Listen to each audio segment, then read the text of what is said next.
الشیطان الرجیم بسم اللہ الرحمن الرحیم لقد کان لکم فی رسول اللہ اسوۃ حسنہ۔ اللہ کے رسول صلی اللہ علیہ وسلم نے 25 سال کی عمر میں حضرت خدیجہ رضی اللہ تعالی عنہ سے نکاح کیا۔ ہمارے نبی کی زندگی بچپن ہی سے اتنی صاف اور پاک دامنی سے گزری کہ ایک دھبا نہیں آیا۔ خصوصاً جوانی کی جب حالت ہوتی ہے، آج ہمارے کپڑے سفید ہیں لیکن دل تو اللہ ہی جانتا ہے ہمارے کتنے کالے ہیں، اللہ سفید فرما دے رہے۔ آمین۔ اور ہمارے نبی کی زندگی جوانی میں بچپن سے لے کر دنیا سے پردہ فرمانے تک اور خصوصاً جوانی میں ایک داغ اور دھبا نہیں۔ ہمارے نبی کو لوگ مکہ کے اندر محمد صلی اللہ علیہ وسلم کے نام سے نہیں پکارتے تھے، محمد نہیں، الصادق الامین۔ کون؟ محمد الصادق، جو صادق ہے، سچے، امین یعنی امانت دار۔ ایسی زبردست زندگی ہمارے نبی نے گزاری، ہر ایک انسان ہمارے نبی کی تعریف کرتا تھا اور عزت کرتا تھا۔ جب ہمارے نبی کی عمر 35 سال کی ہوئی تو خانہ کعبہ کا مسئلہ آیا۔ مسئلہ یہ آیا کہ قریش نے یہ ارادہ کیا کہ بیت اللہ کو نیا بنایا جائے۔ وجہ کیا تھی؟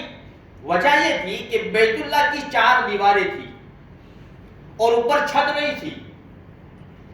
اسماعیل علیہ السلام کے زمانے سے بیت اللہ کی ہائٹ 9 ہاتھ تھی، 9 ہاتھ، اس طرح 9 ہاتھ، اوپر چھت نہیں تھی۔ تو چوروں نے اس کا غیر فائدہ اٹھایا اور بیت اللہ کے اندر جو خزانہ تھا وہ چوری کر کے چلے گئے۔ چور ہوتا ہے، نہ مسجد دیکھتا ہے نہ کچھ دیکھتا ہے، بیت اللہ کا خزانہ لے گئے۔ دوسری وجہ یہ تھی کہ یہ عمارت بہت پرانی ہو گئی تھی، دیواریں پھٹ چکی تھی، اور تیسری وجہ یہ تھی کہ سیلاب آیا تھا جس کا رخ بیت اللہ کی طرف تھا تو کافی نقصان ہوا تھا۔ تو قریش نے یہ چاہا کہ بیت اللہ کو اثر نو تعمیر کیا جائے، لیکن توڑے کون؟ ڈر لگتا تھا ان کو۔ تو سب سے پہلے ولید ابن مغیرہ نے شروع کیا۔ اس کی بڑی تفصیل ہے، ان لوگوں نے اللہ سے دعا نہیں کی کہ ہماری نیت اللہ غلط نہیں ہے، ہم اس کو نئی تعمیر کرنے کے لیے اس کو شہید کر رہے ہیں۔ لوگ دیکھ رہے تھے کہ اس کے اوپر کوئی عذاب تو نہیں آتا۔ جب اس کے اوپر عذاب نہیں آیا تو پھر سب نے شروع کیا بیت اللہ کو شہید کرنا۔ اچھا، قریش نے یہ طے کیا کہ بیت اللہ کی تعمیر میں نہ رنڈی کا پیسہ لگے گا، نہ سود کا پیسہ لگے گا، نہ حرام کا مال لگے گا، نہ کسی کا حق دبائے ہوا وہ لگے گا۔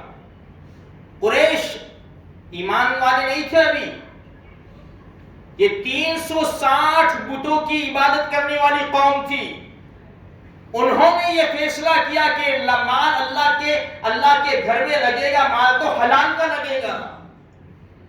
مسلمانوں، ہمیں تو ان سے سبق لینا چاہیے۔ آج اللہ کے لاڈلے نبی کے نام کے اوپر کون سا پیسہ لگ رہا ہے؟ یہ امت کو کون سا مال کھلا رہے؟ اور یہ امت بھی سکون اطمینان سے کھا رہی ہے۔ ایک ہی آپشن ہے، ان کو راضی کرو یا اللہ کو راضی کرو۔ یہ راضی تو اللہ ناراض کہیں کے نہیں رہیں گے۔ اللہ راضی، یہ ناراض۔ جب اللہ راضی ہے تو ساری کائنات ہماری ہے۔ لا طاعت لمخلوق فی معصیت الخالق۔ جس بات میں مخلوق کی نافرمانی ہوتی ہو، جس بات میں خالق کی نافرمانی ہوتی ہو، مخلوق کی بات نہیں مانی جائے گی۔ حلال مال لگاؤ، حلال۔ قریش نے یہ فیصلہ کیا کہ مال حلال لگے گا، اس لیے مال کم پڑ گیا۔ جو حتیم کی جگہ ہے نا، جو اللہ ہم سب کو بار بار وہاں کا دیدار نصیب فرما دے، اور حتیم میں اللہ پاک بار بار ہمیں نوافل ادا کرنے کی توفیق عطا فرما دے۔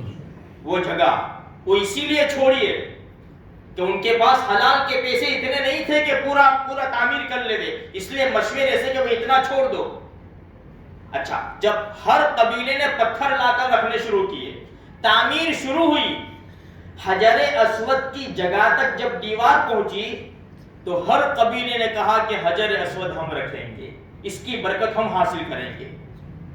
اب اتنا جھگڑا ہوا، یعنی جھگڑا اتنا بڑھ گیا، 4 سے 5 دن تک بیت اللہ کا کام بند رہا، اور یہ ڈر تھا کہ حرم کے اندر خون کی ندیاں بہہ جائے گی۔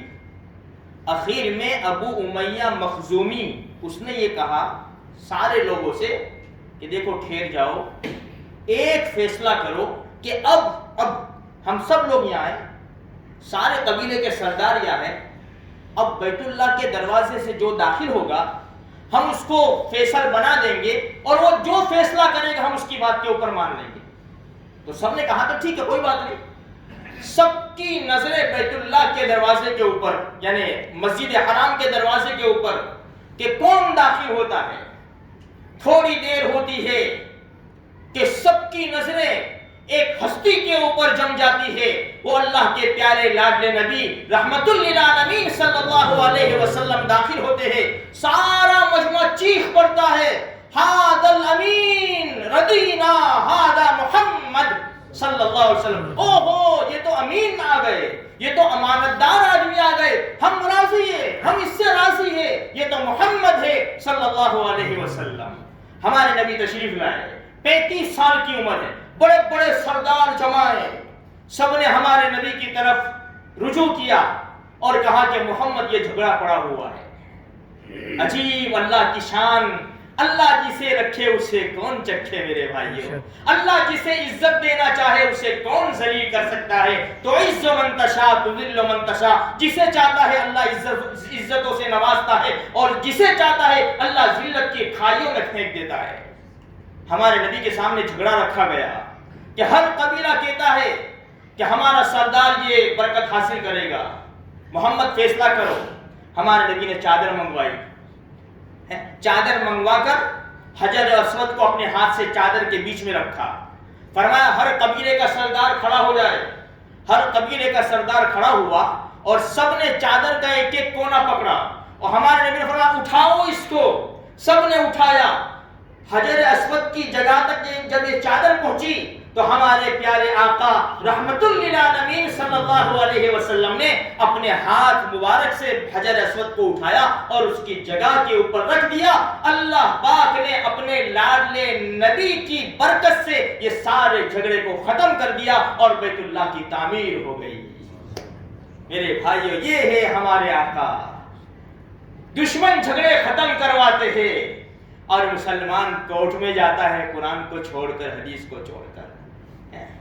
آج کس کو خوش کر رہے ہم؟ ایک عالم نے بڑی عجیب بات کہی، ربیع الاول کا مہینہ آتا ہے، ربیع الاول کا مہینہ، تم جھنڈیاں لگاتے ہو، تم روشنیاں لگاتے ہو، کس کی خوشی کے لیے؟ اپنی خوشی کے لیے کہ مجھے محمد مل گئے صلی اللہ علیہ وسلم، اور یہ تو اپنی خوشی ہے۔ ارے پوچھو تو صحیح کہ اپنے نبی کی خوشی کیا ہے؟ نبی کہیں گے ارے اذان ہو جائے تو مسجد میں آ جائے، یہ میری خوشی ہے۔ تم ہزاروں میٹر کپڑے کے اوپر ہمارے نبی کا نام چھپواتے ہو، کس کی خوشی ہے؟ یہ ہماری خوشی ہے۔ نبی کی خوشی کیا ہے؟ کہ غریب بیٹی کے سر کے اوپر پردہ ڈال دے، چادر ڈال دے، یہ نبی کی خوشی ہے۔ ہماری خوشی یہ کیا ہے؟ بریانی بناتے ہیں، کھچڑا بناتے ہیں، سب کچھ بناتے ہیں، لٹاتے ہیں، کھلاتے ہیں، یہ ہماری خوشی ہے۔ نبی کی خوشی کیا ہے؟ جا بیوہ کے گھر میں چلا جا، یتیم بچوں کے سر کے اوپر ہاتھ پھیر دے، ان کے گھروں میں چولہا جلا دے، ان کے دل خوش ہو جائیں گے، تیرے نبی کا بھی دل خوش ہو جائے گا۔ یہ نبی کی خوشی ہے میرے بھائیو، یہ ربیع الاول کا پیغام ہے۔ اللہ پاک مجھے، آپ کو اور سارے مسلمانوں کو صحیح سمجھ عطا فرمائے۔